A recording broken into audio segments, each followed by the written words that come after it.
Monday, 22nd of March 2021, to quote Monty Python, and now for something completely different. Whatever you're doing, if you're watching this, stop now, pause, go and get a cup of tea, cup of coffee. This is going to take a time. This is something very different. I'm going to quote a paper I wrote 18 years ago as part of my MA in cultural astronomy and astrology. The title of the paper is "Where Do Fairies Come From? An examination of a phenomena of human abduction in relation to contemporary models." So you're either into this or you're not. So I'm not going to waste time with the abstract. Section 1, abduction from the dawn of history. To quote the Book of Enoch, "It came to pass that the children of men multiplied in those days, were born unto them beautiful and comely daughters. And the angels, the children of heaven, saw and lusted after them, and said to one another, Come, let us choose wives from among the children of men, and beget us children." Also from the Book of Enoch, chapter 7, verses 1 to 2. "And all the others together with them took unto themselves wives, and each chose for himself one. And they began to go unto them, and to defile themselves with them. And they taught them charms and enchantments, and the cutting of roots, and made them acquainted with plants. And they became pregnant, and they bare great giants, whose height was 3,000 ells." From the Holy Bible, Genesis chapter 6, verses 1 to 4. "Men began to multiply on the face of the ground, and daughters were born to them. The sons of God saw that the daughters of these men were fair, and they took to wife such as them as they chose. And then the Lord said, My spirit shall not abide in man forever, but in his days shall be 120 years. The Nephilim were on the earth in those days, and also afterwards. And when the sons of God came in to the daughters of men, they bore children to them. These were the mighty men that were of old, the men of renown." King James Bible. Both of these accounts describe the same event. Who the angels, the children of heaven, or the sons of God were is open to question, and known only by the religious and historical scribes of the time. In the eyes of the observers at the time, they were a heavenly host. It has to be borne in mind that the original authors of these writings lived at a time of different technological understanding than that of today, and it may be conceivable that the heavenly host was a technologically advanced nation or tribe. It may also help to understand that, with the exception of only 5 instances, the word heaven in the Old Testament comes exclusively from the Hebrew shamayim or the Aramaic shamayim. In both cases the meaning is the same: the sky, the place where the clouds and stars are. In the New Testament, with only 7 exceptions, the word heaven comes from the Greek word Uranus, the sky. There is only the original author's perception of events to go by, and it can be difficult for today's observers to understand things from their viewpoint. As Arthur C. Clarke's third law of science states, any sufficiently advanced technology is indistinguishable from magic, and this may be indicative of an explanation regarding the original author's inability to comprehend the events unfolding around them.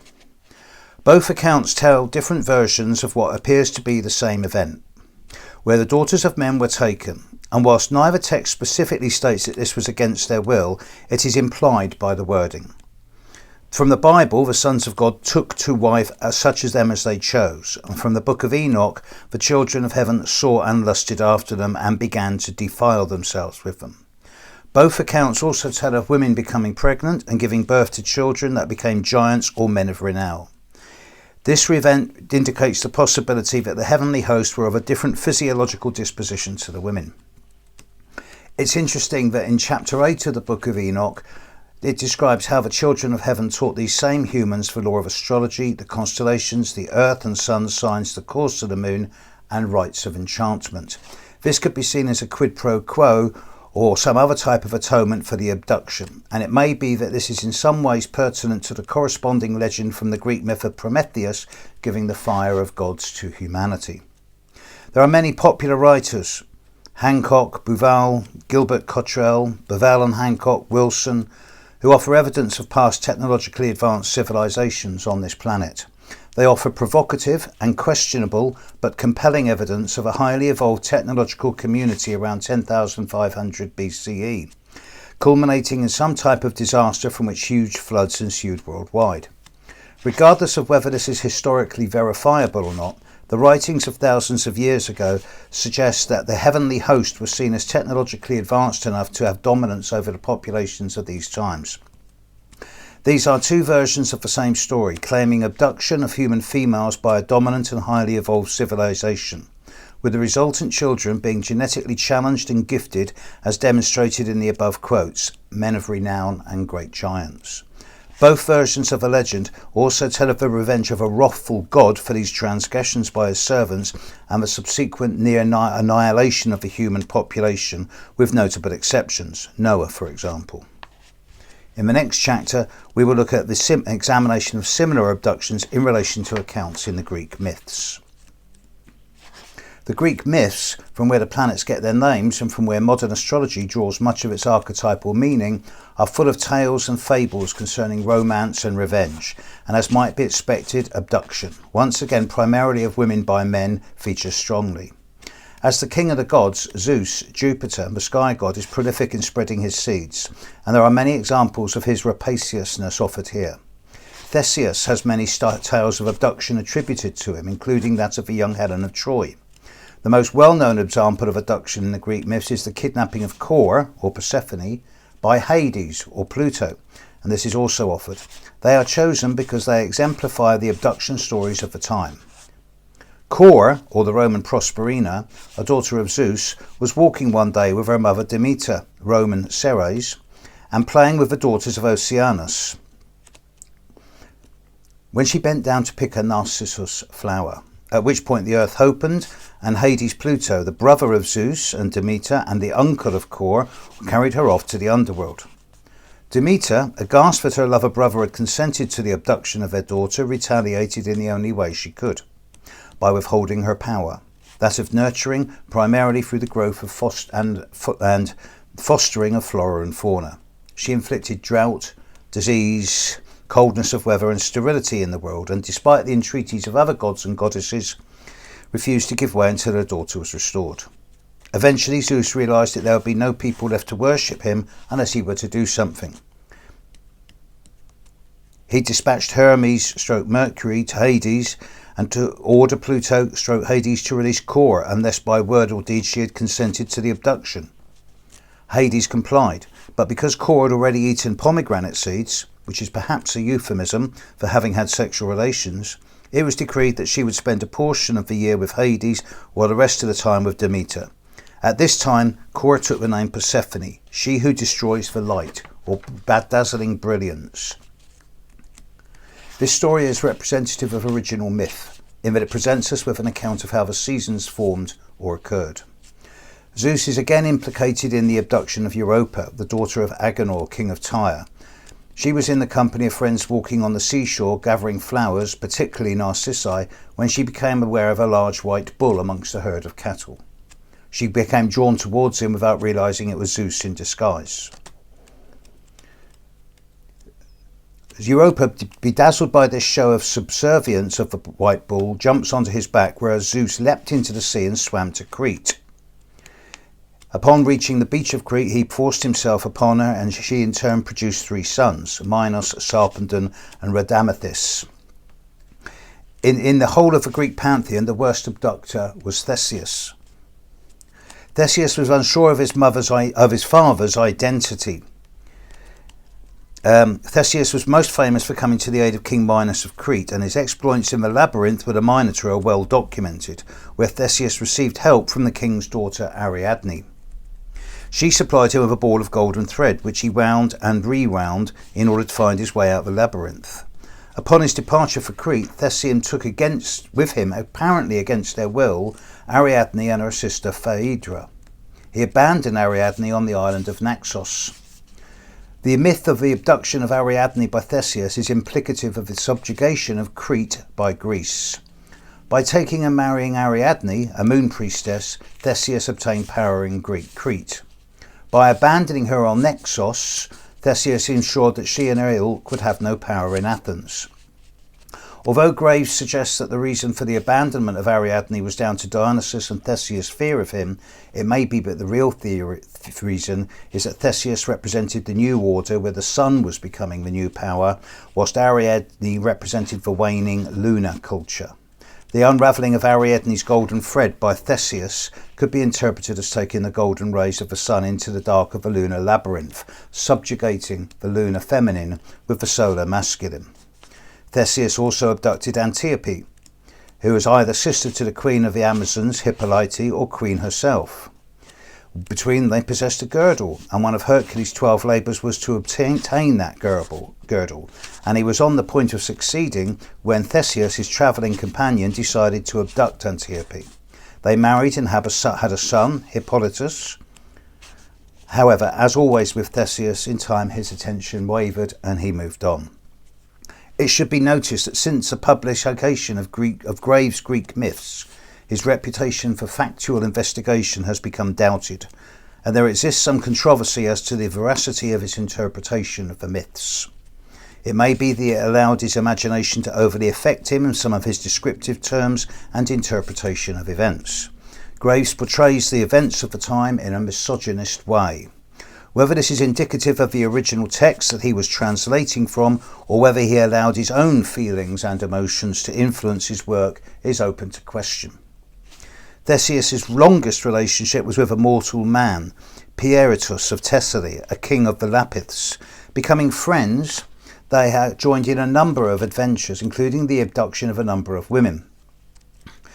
Pieritus and Theseus decided to revenge themselves on the injustices of the gods by abducting two of Zeus's daughters.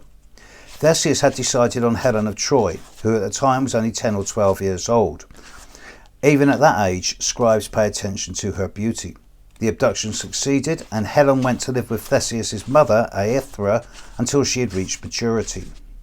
Another alternative version of the events is that the Dioscuri, Castor and Pollux, Helen's twin brothers, rescued her from Theseus. They then proceeded to plan to capture Cora or Persephone, already held hostage against her will by Pluto from Tartarus, the underworld.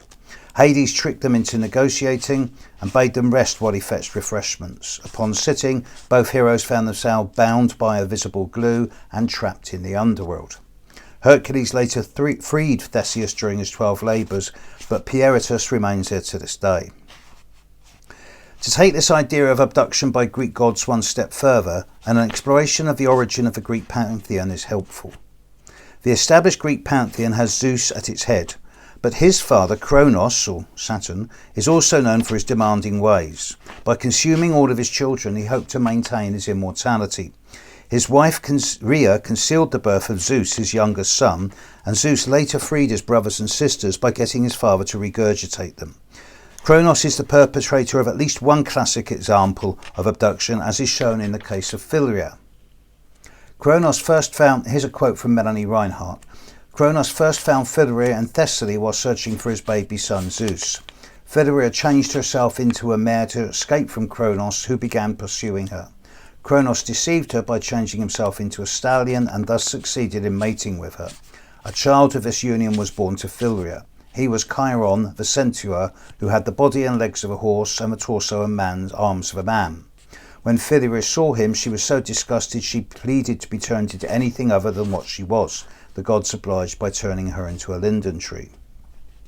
One generation further back from Kronos and Rhea, at the dawn of history, lies Uranus and Gaia. Although between them they fathered the 12 Titans, including Kronos and Rhea, they also bore the 3 wild, one-eyed Cyclops, the Brontes, the Steropes, and the Argus, as well as the 100-handed giants Briareus, Gyges, and Cottus. This bears a similarity to a tale of women bearing great giants, and demonstrates a similarity between two different mythological and historical cultures in their tales of origin beyond that which has been previously suggested. It can be seen that the Greek myths are more violent and abusive than they are being popularly portrayed as being. Without exception, the abduction experience is that of female by male, and normally but not necessarily of mortal by God. Much of the writing here relating to this has misogynistic undertones. The worst offenders are Zeus and Theseus, and so much of this involves rape and illegitimate children, it is easy to compare these stories to the abduction of women by the heavenly host, as demonstrated by stories from the Bible and the Book of Enoch, where similarities to the Greek myths are pronounced. But a key difference is that although the central theme of abduction is still the same, the purpose of the abduction can be said to be different. The heavenly host seem to have a priority of impregnating the human females, while the Greek pantheon is primarily licentious. The stories of how the gods consorted with mortal women perpetuate the whole mythology of the Greek pantheon.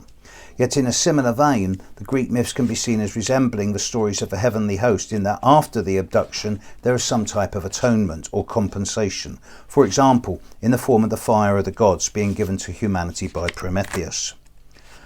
Until this point, this paper has relied on ancient writings and scriptures for much of its content. The following section is more historical as opposed to mythological and gives a different perspective on the abduction experience. Section 3. Abduction in Northern European folklore. Hope you're still with me, folks. In both the cases of the heavenly host and the Greek gods, the abductions were mainly those of females by males, and in many of these cases the abductors took the abductees up, whether it be to heaven or Mount Olympus, or down into Tartarus. Where there is abduction in Northern European folklore, the abductees are taken elsewhere instead of up and down. And the fables and stories relate more to the abduction of men than women, and of them being taken to the otherworld. Tolkien used the term fair for otherworld, which holds the seas, sun, moon, sky, earth, and all things that are in it, tree, bird, water, stone, wine, bread, and ourselves, mortal men, when we are enchanted. Where is the otherworld? Lady Gregory, in 1920, who collected eyewitness accounts of interaction with the inhabitants of the underworld, commented thus: "Fairyland exists as a normal state of consciousness into which men and women may enter temporarily in dreams, trances, or various ecstatic condition, or for an indefinite period at death. Though it seems to surround it and interpenetrate this planet, even as X-rays interpenetrate matter, it can have no other limits than that of the universe itself." One of the most famous and well-documented cases of abduction in British history is the story of the Reverend Robert Kirk, who lived in the second half of the 17th century. A full and detailed version of how Kirk came to be abducted is available elsewhere, but being an Episcopalian minister, he was fully aware of the different theologies of his time and the clashes between them. Yet he managed to balance all within the confines of being both a Christian minister as well as a practitioner of the second sight. For Kirk, the second sight and fairy race were realities, although he could and frequently did make careful distinction between such realities and common superstition or based magical practices. That's a quote from Stewart from 1990. Stewart suggests that he was able to differentiate between 7 different layers of beings in 3 worlds: human and animals in the lunar world, demons, spirits, elementals, fairies, ancestors and angels in the solar world, and archangels, gods, goddesses, aeons and primal deities, ultimate divinity, ultimate being, and the chaos and the void from a stellar world. An abbreviated version of these 3 worlds is offered, where they're divided into the lights, the sun and moon, the planets and the stars. There is a direct correlation here with astrology and astronomy, in that Kirk himself wrote, "The fair moved to other lodgings at the beginning of each quarter of the year." It is also worth noting that in the old legends dating from pre-Celtic times, the year only had 2 seasons, coinciding with the rising and setting of the Pleiades in May and November at the festivals in Beltane and Samhain. Kirk was a 7th son. He would regularly communicate with the inhabitants of the fairyland, and some versions of the tale speak of his clothes neatly folded on top of a fairy mound at the time of his death. When his grave was opened, many years after his death, it was found to be empty. Stewart himself, in a later book, describes how, while meditating on top of Aberfoyle Hill, from where Kirk left for fairyland, he became aware of a short man, fairly plump, who declared himself to be Kirk, fully alive in the fairy realm. Stewart claims that Kirk told him of a group of men, the justified men, from many different ages, who, like him, had physically entered the fairy realm. Serena Roney Dougal reports spending the night meditating inside a cairn at Loch Crew in Ireland, some 6,500 years old, where a zodiac unlike any other is reported, and being offered the choice of stepping over or walking between the worlds, but she declined, not wanting to leave her children alone. Not all abductees stayed in the other world. One of the classical examples of this in legend concerns in the Ballad of Tam Lin. The eponymous hero falls asleep on a fairy hill and is entranced by the queen of the fairies. After 7 years of fairyland, he is found asleep under a fairy tree by Janet, his true love, who defies the curses and threats of the fairy queen and wins Tam Lin back by verbally expressing her love for him.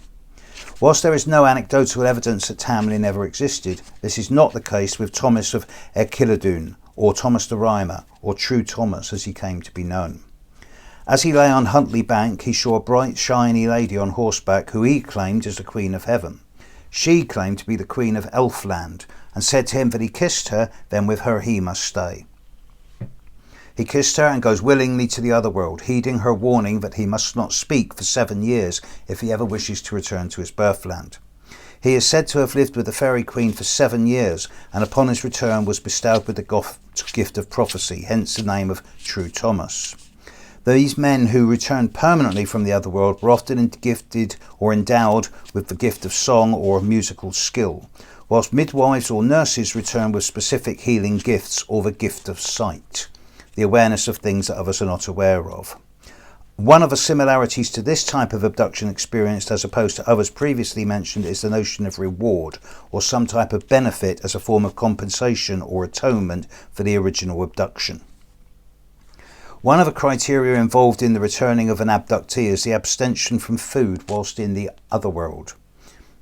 From Evans Wentz, the myth of his PhD was on the abduction and the myths of the abduction in Ireland in the 1910s. Quote, "Hence, when a man or woman has entered into such a relational communion with the other world, or by fairies, or by eating their food, his or her physical body, by a subtle transformation, adjusts to the new nourishment and becomes spiritual like a spirit's, so that the eater cannot then re-enter the world of the living." In America, the tale of Rip Van Winkle is a variation on a theme.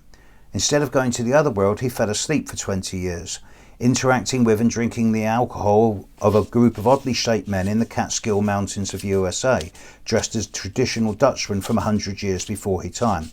He drank with them and fell asleep for 20 years.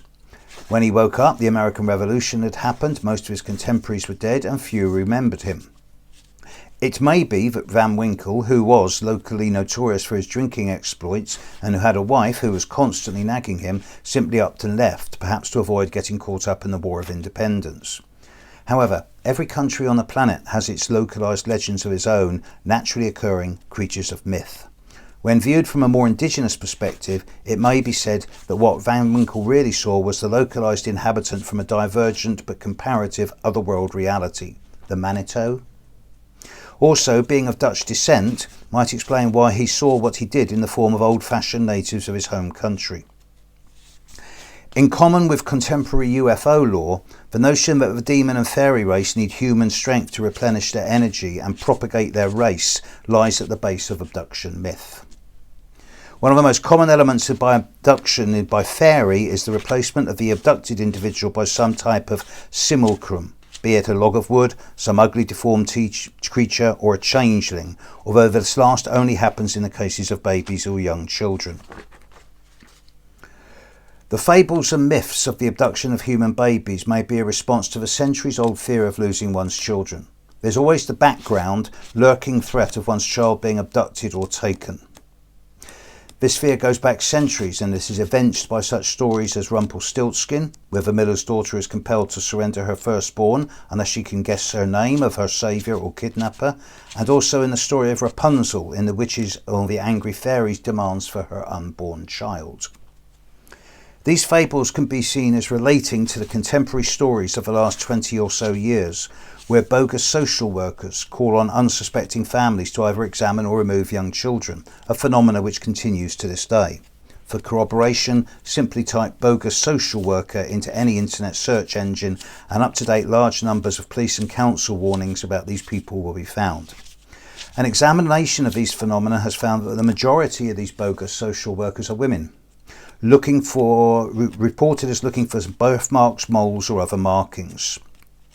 This could be related to contemporary abduction by UFOs, where abductees demonstrate scars or marks on the body that defy explanation, as well as to the witch finder, who would look for a scar or mark on the body as proof of consorting with the devil. Whilst fact and fantasy have become entwined in the story of the Pied Piper of Hamelin, there is factual evidence of approximately 130 people being abducted from the town of Hamelin on the 26th of June 1284. By the time that Goethe, the brothers Grimm and Robert Browning all told their versions of the story had evolved into the children being led in file through a door of a fairy mount. Wassin, the son of the Irish hero Finn McCool, was hunting when he saw a white-crowned, red-mantled lady astride a horse who invited him to accompany to her home, the land of youth, Tirnanog. After staying with her, he expressed a desire to return to his own land, and he received her permission with the condition that she should not dismount from his horse and touch the earth. When he returned, he found that all his family and friends had died many hundreds of years before. So shocked was he by this that he yanked on his horse's reins, was thrown to the sand, instantly turning into dust.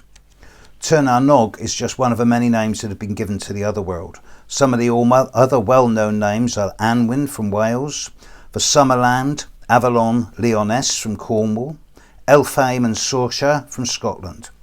The name given relates much to the individual and localised community relationship with nature and the earth, as much as it relates to the nature of any perceived otherworld inhabitant.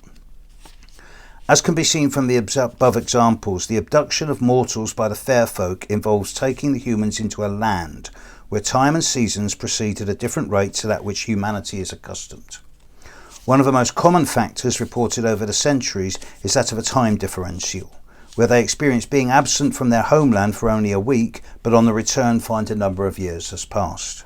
This is a recurrent theory prevalent over centuries amongst students and practitioners of earth magic, that a day in the other world is the equivalent of a year in our time, indicating that the lifespan of a human in the other world is 22,000 years, the equivalent of 60 years in our experience. In this context, it may be easier to think of the other world as a separate dimension. Modern physicists, using quantum mechanics to develop theories to accommodate the incongruities and quirks of non-Newtonian science, use the model of a superstring-linked multidimensional reality, similar to the 9 worlds of the Norse skulls, each with their own inhabitants, perceptions, physical science, and concepts of time. A day to a year bears a similarity to one of the systems used in astrology, that of progressions.